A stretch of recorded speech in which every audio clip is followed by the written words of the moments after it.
और इस बात को निश्चित रखिए, हम लोग राजनीति सब कुछ नहीं रहेगा, हमारे लिए मानवता ऊपर रहेगी, हमारा सिद्धांत ऊपर रहेगा, हमारे स्वाभिमान दोनों लड़ रही हैं, हम लोग नहीं लड़ रहे हैं, 4-5 लोग लड़ रहे हैं, लेकिन उनको बोलिए मुद्दों पर बात करें, अपने घर की पीड़ा, अपनी समस्याओं पर बात नहीं करें, वो मुद्दों पर बात करें। ही पहुँचे, आपने जनसभा को संबोधित किया, क्या कुछ संदेश देने की कोशिश है आपकी? देखिए, हम लोग का संदेश यही देना चाहते हैं कि भाई, जब भारत देश में एक प्रकार का कानून है, पूरे भारत देश के साथ नाइंसाफ़ी नहीं होती है, ताकि झारखंड के साथ नाइंसाफ़ी क्यों होती है?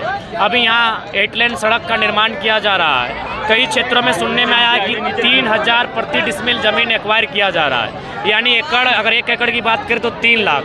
वही आदमी अपनी 1 एकड़ ज़मीन खोने के बाद वापस यदि मार्केट में ज़मीन खरीदने जाएगा 3 लाख लेके, तो बड़ी मुश्किल से 1 डिसमिल ज़मीन खरीद पाएगा, यानी 99 डिसमिल ज़मीन का नुकसान उसको हो रहा है। तो भाई, इन चीज़ों को कोई ध्यान में रखता क्यों नहीं है? इतनी अमानवीय व्यवस्थाएं, क्रूरताएं झारखंड के साथ क्यों?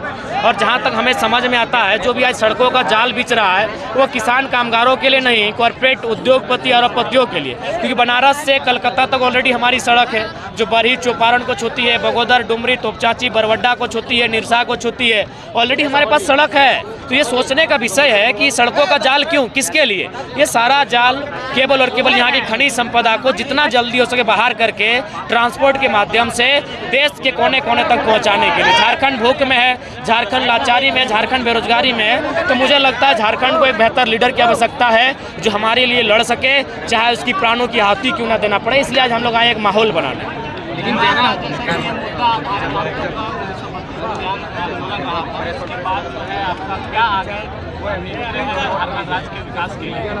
देखिए, हम लोग तो स्पष्ट बता दिए कि ज़्यादा कुछ करना नहीं होता है, बस खाली निष्ठापूर्वक काम करें तो झारखंड में बहुत पैसा है। यहाँ इतना मिनरल्स है, यहाँ इतना प्रकार से सरकार का रेवेन्यू है, जो बताने की आवश्यकता नहीं है। बाकायदा हम बार बार बोलते हैं कि झारखंड में कृषि क्षेत्र है, यहाँ हमारे पास इतने डैम है, Chandil dam, Tenughat dam, Maithon dam, Panchet dam, नदियों का पानी खेतों में ले जाइए, दूसरी फसल को आमंत्रित कीजिए, इतना सड़क का माया जाल बिछा हुआ है, आप वहाँ ट्रांसपोर्टिंग का माध्यम ले लीजिए, पहाड़, नदी नाला है, पर्यटन को माध्यम लीजिए, बहुत सारा स्कोप है। हम लोग तो शुरू से बोले हैं, बशर्ते विजन होना चाहिए। जो गवर्नमेंट में बैठे लोग हैं, उनका विजन होना चाहिए, विजन होगा तो अच्छा से राज्य चलेगा। डुमरी में 5 तारीख को चुनाव होने वाला है, ऐसे में जेबी के आपकी क्या? देखिए, चूँकि मुझे लगता है राजनीति में हालांकि इमोशन का जगह नहीं होता है, और मेरा भी मानना है राजनीति में इमोशन होना भी नहीं चाहिए, लेकिन डुमरी से हम लोग इसलिए बैक लिए हैं क्योंकि हम लोग का मानना है कि हम लोग यूथ हैं। यूथ यानी एग्रेशन, यूथ यानी समर्पण, यूथ यानी जिद, यूथ यानी जुनून। तो हम लोग एक ऐसी सीट से अपना शुरुआत नहीं करेंगे जो सीट किसी की मृत्यु के बाद खाली हुआ हो। अगर भ्रष्टाचार के मामले में आरोप होता और खाली होता, हम लोग लड़ते हैं, और कोई मामला होता हम लोग लड़ते हैं। चूँकि मौत से खाली हुआ है, इसीलिए हम लोग अपने स्वाभिमान को, अपने सिद्धांत को ये बात समझा नहीं पा रहे हैं, और हम लोग स्वाभिमान, सिद्धांत और मानवता की राजनीति करेंगे। और इस बात को निश्चित रखिए, हम लोग राजनीति सब कुछ नहीं रहेगा, हमारे लिए मानवता ऊपर रहेगी, हमारा सिद्धांत ऊपर रहेगा, हमारे स्वाभिमान ऊपर रहेंगे। 2 साल से लगातार आप मुद्दों को उठा रहे हैं, पर डुमरी मुद्दा विहीन हो गया है। अब 2 साल लगातार नहीं, मुझे लगता है डुमरी चुनाव से पहले हम वहाँ के जो जनता है उनको संदेश देंगे कि भले दोनों लड़ रही, हम लोग नहीं लड़ रहे हैं, 4-5 लोग लड़ रहे हैं, लेकिन उनको बोलिए मुद्दों पर बात करें, अपने घर की पीड़ा, अपनी समस्याओं पर बात नहीं करें, वो मुद्दों पर बात करें, वो विकास के लिए क्या कार्य करेंगी, क्या कार्य करेंगे, उन पर बात करें। ये हम जनता से आह्वान करेंगे। जेबी केसेस का विस्तार अलग-अलग जिलों में कर रहे हैं, लेकिन रजिस्ट्रेशन का क्या प्रक्रिया कुछ? देखिए, पहला बात है कि हम लोग अभी नौसिखिए हैं, हमारे पास बड़े चेहरे नहीं हैं, हमारे पास बड़े लोग नहीं हैं, तो मुझे सूचना मिली है कि रजिस्ट्रेशन में बहुत सारी अड़चनें आएंगी, जो पॉलिटिकल पार्टियां, इसलिए हम लोग अंदर खाने से और वकीलों की निगरानी में, उनकी गाइडलाइन में रजिस्ट्रेशन की प्रक्रिया को बहुत दूर तक लेके जा चुके हैं। बहुत जल्द वो संपादित होगी और सबके सामने होगी। एक पर्सनल सवाल, आप तेलंगाना भी गए थे? हाँ। क्या कुछ प्रॉब्लम हुआ है टाइगर जयराम महतो को? प्रॉब्लम है, बहुत सारी समस्याएँ हैं, फिजिकली, मेंटली बहुत सारी समस्याएं, लेकिन चूंकि मैं चाहता हूं कि अपनी समस्याओं को अपने भीतर रखें तो बेहतर होगा, क्योंकि जनता मुझे एक मजबूत, सार्वजनिक है, आप एक नहीं रह गए आप,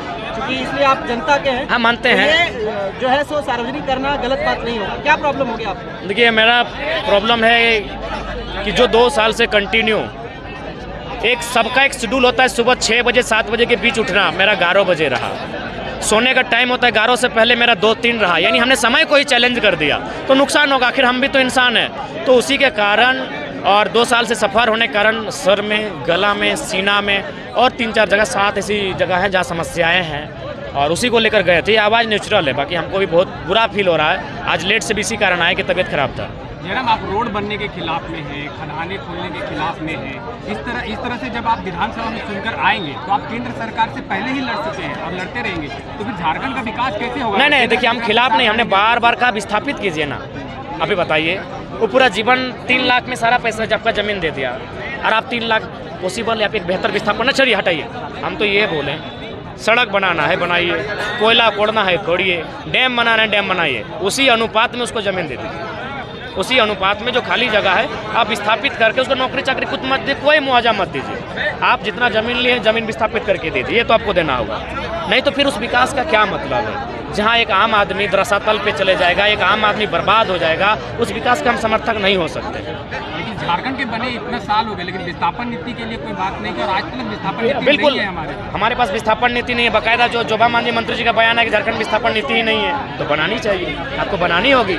क्योंकि आज आने वाले 10 सालों में मैं बाकायदा लोकतंत्र के चौथे स्तंभ के माध्यम से पूरी झारखंड को संदेश दूंगा, आने वाले 10 सालों में अगर सबसे ज़्यादा कोई जिला कोई राज्य विस्थापित होगा तो झारखंड विस्थापित होगा, दामोदर नदी का तलहटी विस्थापित होगा। आने वाले 10 सालों का हम ब्यौरा आपको बता रहे हैं। इसीलिए एक बेहतर विस्थापन नीति होनी चाहिए, ज़मीन के बदले एक अनुपात में ज़मीन होना चाहिए, मुआवजा बेहतर दीजिए, जो मार्केट का रेट है, मार्केट की जो ज़मीन की वैल्यू उसका 4 गुना 2 गुना, और जो नियोजन उसमें अगर सृजन होता है नियोजन कर दीजिए। जयराम, आप चुरचू प्रखंड में हैं और यहाँ के सीओ पे लगातार भ्रष्टाचार के आरोप लगते रहे, आपको भी कंप्लेन मिला होगा। हाँ। क्या जयराम की तरफ से उन पे कोई आंदोलन किया जाएगा? हाँ बिल्कुल, बहुत जल्द जब हम लोग का समिति का यहाँ विस्तार होगा, हम लोग सीओ कार्यालय घेराव करने का काम करेंगे।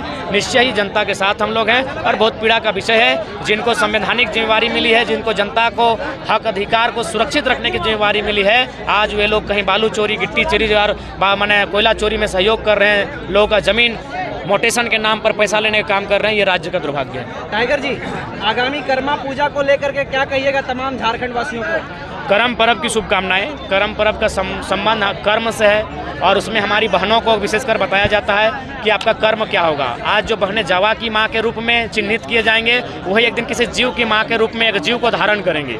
तो कुल मिलाकर जावा से जीव तक की जो प्रक्रिया होगी, उसी पर आधारित ये कर्म पर्व है। फसल पर आधारित ये कर्म पर्व है। अपने कर्म को बताता हो, अपने कर्म को बताता हुआ एक कर्म पर्व है। हमारी ओर से बहुत बहुत शुभकामनाएं। आप लोग बोलते हैं 750 सभाएं की हैं, क्या लगता है 750 सभा के बावजूद भी 2024 में नतीजा कम से कम 35-40 सीट तक सीमित रहेगा कि उससे भी बढ़ेगा ज़्यादा? देखिए, ये तो हम लोग फेंकने वाले लीडर हैं नहीं। लॉजिकली अगर बात कही जाए तो हम लोग फिलहाल ऐसा लगता है कि 1 दर्जन सीटों पर हम लोग निर्णायक रहेंगे। 40 के लिए थोड़ा संघर्ष करना होगा और चूँकि 2024 अभी लंबा समय है, यदि जनता का रुझान बदला, जनता का मन बदला और जनता ने भरोसा जताया तो हमें लगता है 25 से आंकड़ा होता है 30 तक जा सकता है। आगामी शेड्यूल क्या रहेगा? जेपी हो रही राज्य में, इसमें आपकी क्या प्रतिक्रिया नहीं आती है? देखिए, प्रतिक्रिया आती है। जब भी सवाल पूछा गया, हम किसी भी सवाल पर खामोश नहीं रहे हैं। हमारी प्रतिक्रिया यही है कि आज झारखंड सरकार को तमाम ये जो अपराध हो रहे हैं उन पर संज्ञान लेते हुए अपराध के मामलों में विशेष अपराधों के लिए कानून बनाए और त्वरित सजा का प्रावधान हो, ताकि अपराधी डर भय के साथ अपराध करने से संकोच करें। सभी पार्टियों में जिस तरह से गुटबाजी होती है, उसी तरह से आप